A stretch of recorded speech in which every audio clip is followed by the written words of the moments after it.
ফুলশয্যার রাতে হাতে দুধের গ্লাস নিয়ে দাঁড়িয়ে আছে নতুন বউ রিয়া। রিয়াকে অসম্ভব সুন্দর লাগছে আজকে। রিয়াকে দেখে অভির চোখের পাতা পড়ছে না। অভি রিয়ার আঁচল ধরে টান দিল। রিয়া বলল, আরে করছো কি? আগে দুধ খাও তারপর। আমার নাম অভি। আমার বাবা একজন নামকরা নেতা। নেতার ছেলে হওয়ার জন্য আমি ছোটবেলা থেকে রাজার হালে মানুষ হয়েছি। তবে ছোটবেলায় মা মারা গেছে। বাবা কোনো দিন মায়ের অভাব বুঝতে দেয়নি। আমি যখন কলেজে পড়ি তখন থেকেই বাবা আমাকে বিয়ের জন্য জোর করতে থাকে। আমি প্রত্যেকবার না করে দিতাম, কারণ আমি চাই না কোনো মেয়ের জন্য আমার আর বাবার মধ্যে সম্পর্ক খারাপ হোক। এখনকার দিনের মেয়েরা শ্বশুর শাশুড়িকে দেখতে পারে না। তবে আমার ধারণাটা পাল্টে গেল যখন রিয়ার সাথে আমার দেখা হলো। একদিন রাস্তার ধারে বন্ধুদের সঙ্গে বসে আড্ডা দিচ্ছিলাম। তখন দেখলাম একজন অন্ধ বৃদ্ধা রাস্তার ধারে দাঁড়িয়ে আছে, কিন্তু কিছুতেই রাস্তা পার করতে পারছে না। তখন একটা মেয়ে এসে তার হাত ধরে গাড়ি থামিয়ে রাস্তা পার করে দিল। তারপর বৃদ্ধার হাতে একটা বিস্কুট আর জলের বোতল দিয়ে সে তার সাথে গল্প করতে লাগলো।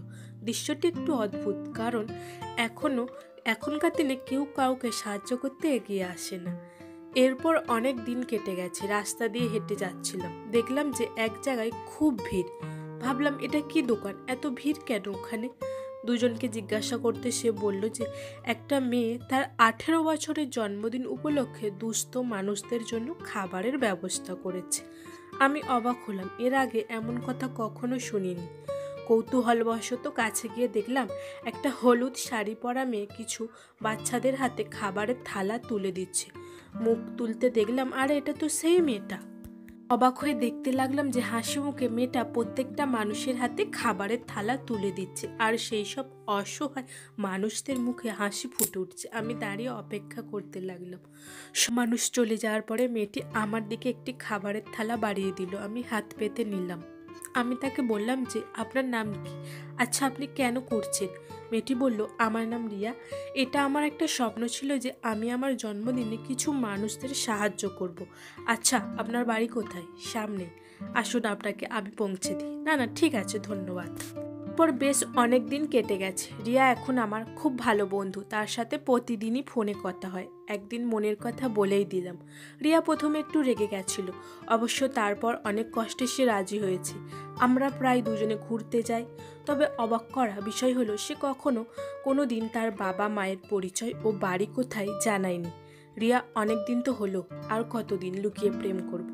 আমাদের সম্পর্কের কথা বাড়িতে জানাও। রিয়া চুপ করে বসে রইল। কিছু তো বলো। রিয়া কাঁদতে লাগলো। কি হয়েছে? বলবে তো আমায়, কাঁদছো কেন? আসলে আমি তোমার থেকে একটা সত্য লুকিয়ে রেখেছি। আমার বাবা মা কেউ নেই। আমার বেড়ে ওঠা একটা অনাথ আশ্রমে। আমি জানি না আমার আসল বাবা মা কে। তোমার বাবা কি একটা অনাথ মেয়েকে তার পুত্রবধূ হিসাবে স্বীকার করবে? রিয়া অঝরে কাঁদতে লাগলো। অভি তার চোখের জল মুছিয়ে দিয়ে বলল, রিয়া, তুমি আমার বাবাকে এমন ভাবলে? আমার বাবার মতো ভালো মানুষ এই দুনিয়ায় কেউ নেই। সে তোমাকে স্বীকার করে নেবে। কাল আমাদের বিয়ে। বাবার সম্মতিতে এই বিয়েটা হচ্ছে। বাড়ি ভর্তি আত্মীয় স্বজন এসে উপস্থিত। বিয়ের তোড়জোড় শুরু হয়ে গেছে। ফুলের গন্ধে বাড়ি মম করছে। ছোট ছোট বাচ্চাদের হাসিতে ভরে উঠেছে আমাদের বাড়ি। আর একটা দিনের অপেক্ষা, তারপর সারা জীবনের মতো আমরা এক হয়ে যাব। আমাদের ভালোবাসা পূর্ণতা পাবে।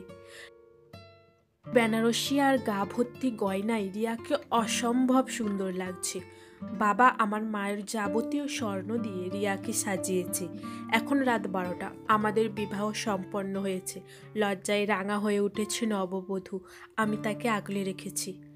আজ আমাদের ফুলশয্যা। হাতের গ্লাস নিয়ে দাঁড়িয়ে আছে নতুন বউ রিয়া। তাকে দেখে অভির চোখের পাতা পড়ছে না। অভি রিয়ার আঁচল ধরে টান দিল। আরে করছো কি? আগে দুধটা খাও। সে পরম যত্নে অবিকে দুধের গ্লাসটা দিল। অবি ঢক ঢক করে দুধটা খেয়ে নিল। অবি তখন ঘুম ভাঙলো। ঘড়িতে দেখলো সকাল 10টা। সে প্রথমে উঠে বসার চেষ্টা করলো।